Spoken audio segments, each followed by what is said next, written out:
I believe we had a very productive meeting. There were many, many points that we agreed on, most of them, I would say, a couple of big ones that we haven't quite gotten there, but we've made some headway. So there's no deal until there's a deal. I will call up NATO in a little while. I will call up the various people that I think are appropriate, and I'll, of course, call up President Zelensky and tell him about today's meeting. It's ultimately up to them. They're going to have to agree with what Marco and Steve and some of the great people from the Trump administration who've come here, Scott and John Radcliffe, thank you very much.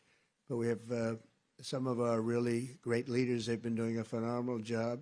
We also have some tremendous Russian business representatives here, and I think, you know, everybody wants to deal with us. We've become the hottest country anywhere in the world in a very short period of time, and we look forward to that. We look forward to dealing. We're going to try and get this over with. We really made some great progress today. I've always had a fantastic relationship with President Putin, with Vladimir. We had many tough meetings, good meetings. We were interfered with by the Russia hoax. That made it a little bit tougher to deal with, but he understood it. I think he's probably seen things like that during the course of his career. He's seen it all, but we had to put up with the Russia hoax. He knew it was a hoax, and I knew it was a hoax, but what was done was very criminal. But it made it harder for us to deal as a country in terms of the business and all of the things that we'd like to have dealt with. But we'll have a good chance when this is over. So just to put it very quickly, I'm going to start making a few phone calls and tell them what happened.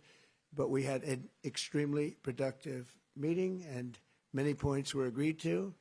There are just a very few that are left. Some are not that significant. One is probably the most significant, but we have a very good chance of getting there. We didn't get there, but we have a very good chance of getting there. I would like to thank President Putin and his entire team, whose faces, who I know in many cases, other than that, whose faces I get to see all the time in the newspapers. You're almost as famous as the boss, but especially this one right over here. But we had some good meetings over the years, right? Good, productive meetings over the years, and we hope to have that in the future. But let's do the most productive one right now. We're going to stop really 5, 6, 7,000, thousands of people a week from being killed, and President Putin wants to see that as much as I do. So, again, Mr. President, I'd like to thank you very much, and we'll speak to you very soon and probably see you again very soon.